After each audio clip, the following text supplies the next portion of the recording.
Hello guys, good evening. My name is Benji Lotwaco, Hari ng Pilipinas 2021. Alright. Benji, how are you? Ito po, andito po ako ngayon sa MOF Coffee Shop, which is may event sila ngayon. Then, nag-visit ako. So, ayun. Masaya naman, maraming tao. Then, yun nga, hinihintay yung pagdating ni Lloyd. Okay. So you were candidate of Hari ng Pilipinas 2021. Yes, Ano yung po. na-represent mo before? I'm representing province of Nueva Ecija. Wow. So Yes, how po. was your journey sa Hari ng Pilipinas? Sobrang saya kasi that was year 2021 and after ng COVID yata yun. And then, yun, first time ko siya actually lumaban ng national pageant. Nice. Bongga national agad. Yes po. So never been experience sa mga local pageants? Dati po sumasali na ako ng mga pageant pero school pageant lang. So my talent manager was Adrian Manawis yon. In-invite na ako na sumali ng Hari ng Pilipinas which is national pageant siya. So ayun, I grabbed the opportunity. So ayun, maganda naman naging resulta. Nice. Nag-top 12 tayo, top 12 finalist. Wow, congratulations. So right after your pageant journey sa Hari ng Pilipinas, right? Ano yung mga nangyari sa buhay mo? Actually maraming nagbago kasi tulad ng yung ngayon, maraming exposure, maraming kumukuha sa atin, maraming engagement na rin actually kasi yun, nagsimula tayo ng isang lang, simpleng candidate pero ngayon marami nang narating din. Hindi naman sa sobrang dami pero maraming engagement na dumadating, opportunities na dumadating sa akin. Ganyan. Nice. And as well as nag-grow din yung followers mo sa social media. Yeah, yun, actually yun, medyo nakilala din ako, yan. Medyo nagte-trend din yung mga pictures ngayon. Wow. Anong nag-trending sa'yo na picture?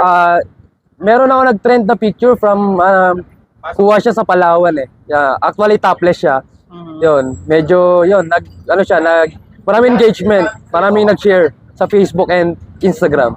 So how do you feel about that? Masaya kasi yung simpleng binata lang na 18 years old na lumaban ng pageant na hindi ko akalain na dadating sa punto na gano'n na ayun, ngayon nagsisimula tayo and then yun, actually maraming opportunities na dumadating, maraming mga pageant na pwedeng salihan pa at more improvements pa na darating para sa akin syempre. Are you also planning to engage into sa show business? Kung papalarin pwede naman pero yan, ngayon kasi focus muna ako sa pag-aaral then focus din ako sa work. Actually, I'm working from Sun Life Insurance Company. So, ayan, I'm a financial advisor. Wow, nice. Then, a student also din. Student, so ano yung course? From NEUST or Nueva Ecija University of Science Technology. I am IT student. Anong year mo na? I'm third year college po. Wow. So ngayon how old are you? I'm 21 years old lang. Wow, ang galing. Yeah. So, Actually, yung iba, sabi nila, matured look kasi. So, akala na iba 23, 24, but I'm 21 years old. nice. Hindi naman masyadong matured. Yeah. Yeah. So, from 18 years old, nag-start ka mag-join ng pageant. And Yeah, 18 years old, I try national pageant, which is yun.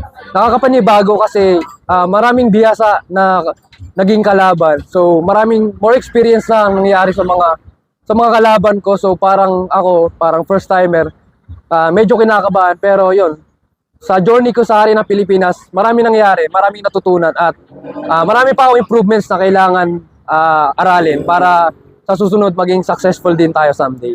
so, after you graduate for the college, what's your plan?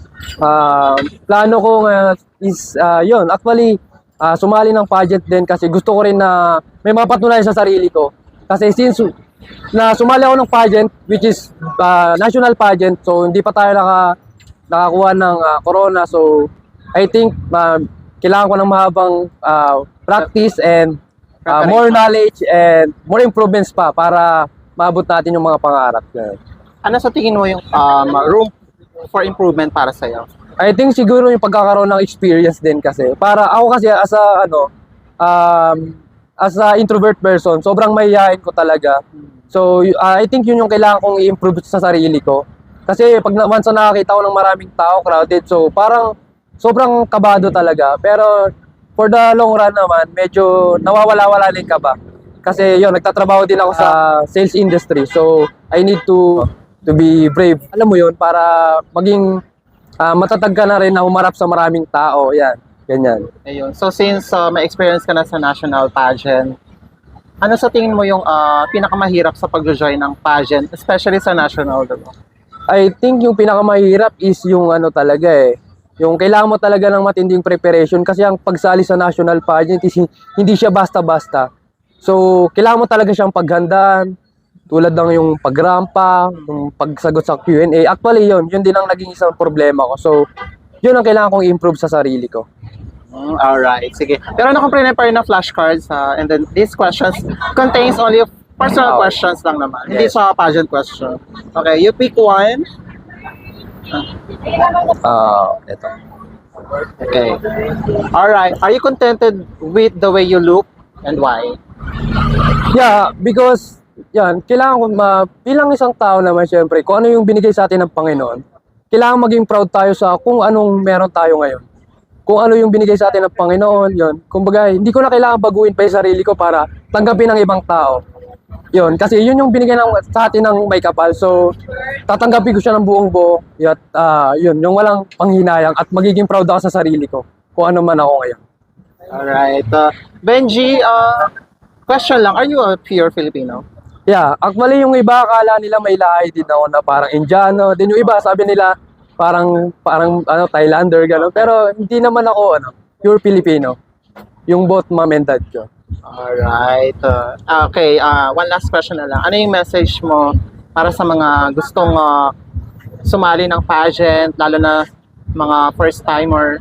Ang ano ko lang, ang payo ko lang din sa mga katulad kong first time sumali ng pageant is yung kailangan mo talaga magkaroon ng magkaroon ng paniniwala sa sarili mo, maging proud ka sa sarili mo, dalhin mo yung sarili mo kung paano ka. Pag nasa stage ka na, gawin mo na yung best mo kasi andyan ka na gawin mo na yung best mo. Ba't gagawin mo pa siya ng hindi mo siya pwedeng gawin ng basta-basta. Kailangan mo talagang paghandaan, like yung Q&A, yung pagrampa kasi pagdating sa dyan, tinitignan din yung scoring. So, kailangan mong maging proud sa sarili. Siyempre, also kailangan mong dalhin yung sarili mo. Kung nasa stage ka na, maging matapang ka, umarap sa mga tao, wag mahiya, ganyan. Kasi bilang pagsali sa first timer, ganyan. Pagsali sa national pageant, isa yan sa nangyari sa akin, kinabahan ako. So medyo na-distract din ako sa mga tao. So parang yun, isa din sa naging ko rin yun sa Q&A. Kaya hindi rin naging maganda performance ko. So yun lang, maging proud sa sarili, then maniwala lang sa sarili na kaya mong gawin yung mga bagay na to at malalagpasan mo at kaya mong maging matagumpay. Ganun. Alright. Benji, where can we follow you sa mga social media platforms? You can follow me on my social media account. Sa Facebook, Benji Lutwaco. Sa Instagram is Benji Lutwaco lang din. Yun lang. And I am a licensed financial advisor. Yun. If you want to get an insurance, you can message me. Alright. Thank you so much, Benji. And Thank you. hope to see you soon in the pageantry world. Thank you po. Thank you.